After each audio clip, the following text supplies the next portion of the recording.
How to draw dynamic poses. Hey, dr.Draw Alex here, and today we're going to look at how to draw dynamic poses.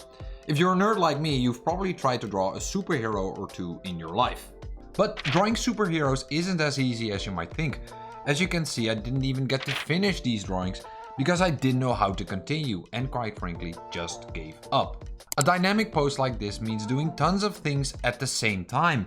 It contains perspective, movement, anatomy, foreshortening, and probably even more. And if we see our favorite artist draw a dynamic pose in a way that looks as if it doesn't take any effort, it can make us doubtful over our own work. So I was wondering, is drawing dynamic poses something we can learn? And if so, what are the things that we should be mindful of? I went down the rabbit hole and spent hours watching tutorials, videos, and read tons of books. The good news? Yes, we can all learn to draw dynamic poses. Actually, it's just 4 fundamentals you need to be mindful of, and you won't need to spend hours studying anatomy. The 4 fundamentals are movement, readability, volume, and balance. Although they should be organized in this way. We'll look at these concepts in a bit, but first, when is something dynamic? What is dynamism?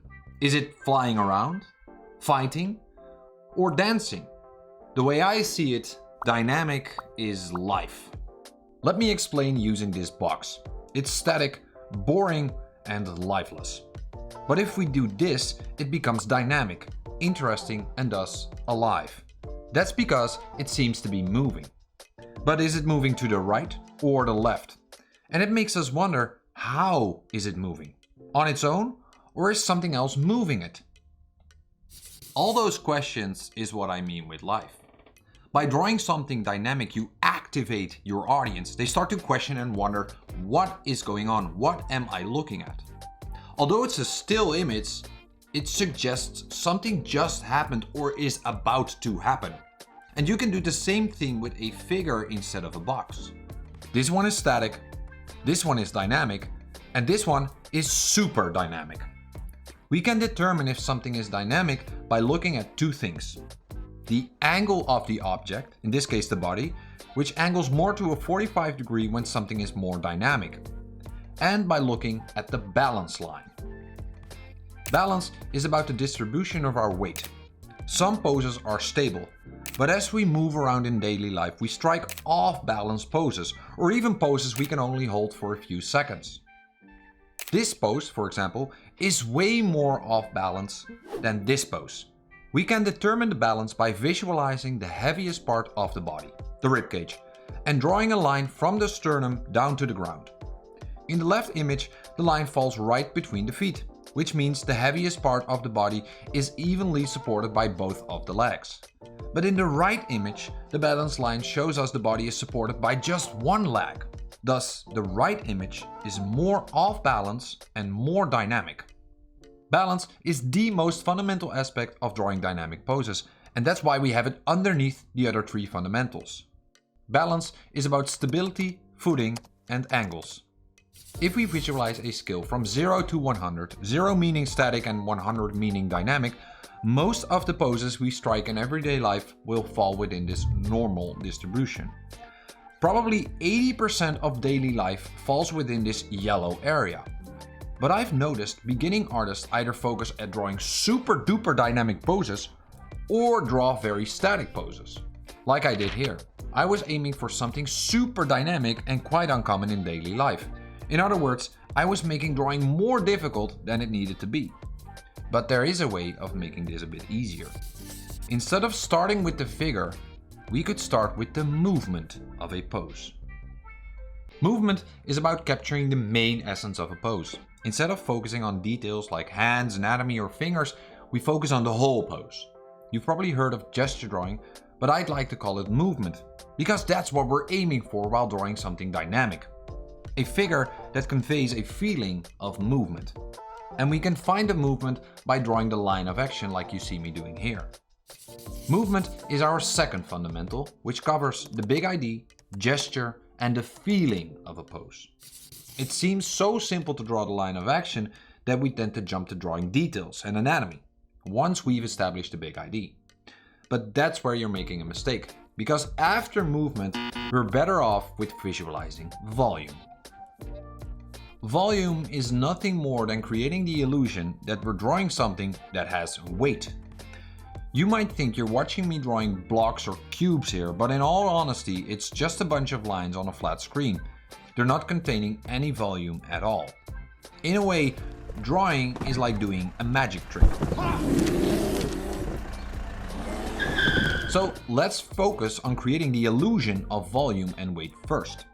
Instead of drawing anatomy, the line of action can be used as a blueprint on which we hang our boxes and simple forms. And you can see that movement and volume together already get us pretty close to a dynamic figure. While movement is about the big idea of a pose, volume is about the elements, measuring and form. In a way, movement and volume are opposites of each other. But you can learn to use these two skills at the same time.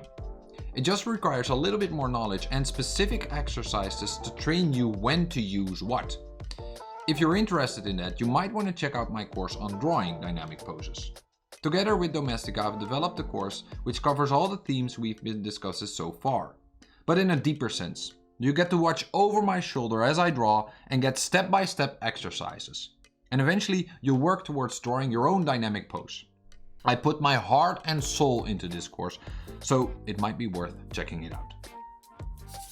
But first, let's take a closer look at the last fundamental, readability.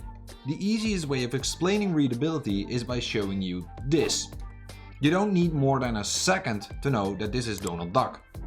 And if I show you this, it's no secret, it's SpongeBob SquarePants. The best thing about a secret is secretly telling someone your secret, thereby secretly adding another secret.